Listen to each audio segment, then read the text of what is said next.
লাহুল ও স্পিতি হিমাচল প্রদেশের এক অপার বিস্ময়। সেই স্পিতির প্রান্তে পাহাড়ের ছায়ায় এক বৌদ্ধ মঠ দাঁড়িয়ে রয়েছে শতাব্দীর সাক্ষী হয়ে।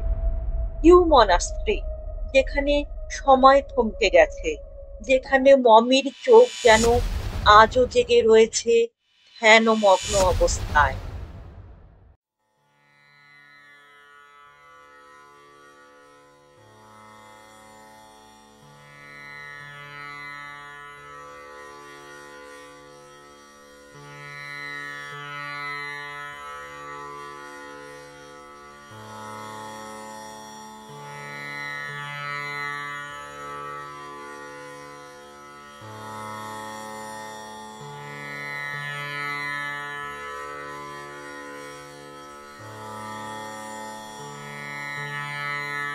কিউ গ্রামটি ঘিরে রয়েছে অপূর্ব হিমালয়, বরফে মোড়া শৃঙ্গ আর শান্ত নিস্তব্ধতা।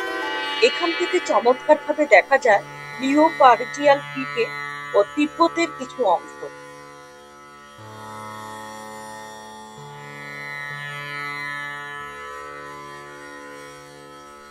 গিউ মনাস্ট্রি বা গিউ গোম্পা হল ভারতের হিমাচল প্রদেশের লাহুল স্পিতি জেলায় অবস্থিত এক অলৌকিক ও রহস্যময় বৌদ্ধ মঠ।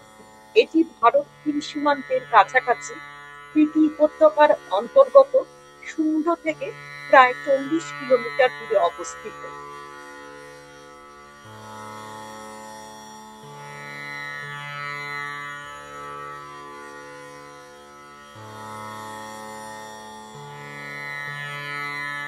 গিউ গোম্পা মূলত তিব্বতী বৌদ্ধ ধর্মের গেলুক ঘরানার অন্তর্গত।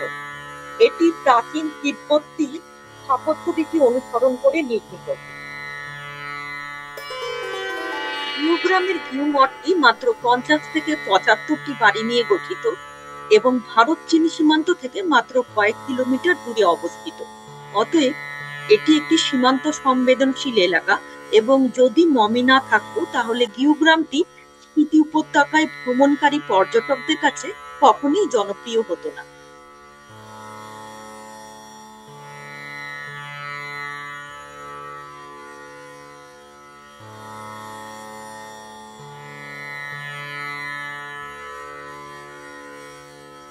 এই মঠটি বৌদ্ধ ভাস্কর্য, প্রাণবন্ত দেয়াল চিত্র এবং খাঙ্গা দিয়ে সজ্জিত। মঠটিতে শতাব্দী প্রাচীন নিদর্শন, ঘড়ি এবং পাণ্ডুলিপি রয়েছে, যা তিব্বতী সংস্কৃতিকে কিছুটা উপলব্ধি করা যায়।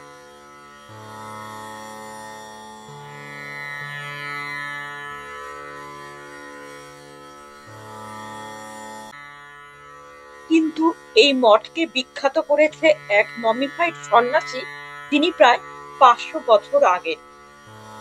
এই মমিফাইড বৌদ্ধ সন্ন্যাসীর নাম সাংঘা তেনজিন। তিনি 1600 শতকে স্বেচ্ছায় নিজের দেহ সংরক্ষণ করার সিদ্ধান্ত নেন। এখানকার মমিকরণ মিশরের মমিগুলোর থেকে বেশ আলাদা।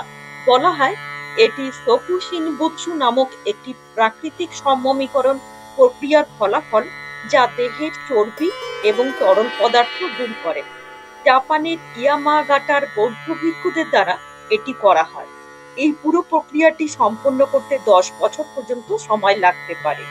ভিক্ষুরা ধীরে ধীরে অনাহারে চলে যান এবং বিষাক্ত বাদাম, শিকড়, ভেষজ এবং গাছের রস দিয়ে খাবার খান। ধ্যানের ভঙ্গিতে বসে থাকা ভিক্ষুরা শরীরে কোনো আর্দ্রতা ছাড়াই মারা যান। 1975 সালের ভূমিকম্পের সময় এই মমিটি আবার পুনরাবিষ্কৃত হয়।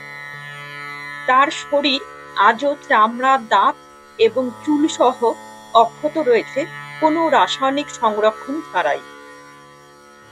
অনেক স্থানীয় লোক বিশ্বাস করে যে এই মমি অলৌকিক শক্তির অধিকারী। তিনি নিজেকে বলিদান দিয়েছিলেন যাতে গ্রামে ভূমিকম্প বা প্রাকৃতিক বিপর্যয় না আসে। এমনকি অনেকে বলে তার আত্মা এখনো গ্রামের মানুষদের রক্ষা করে।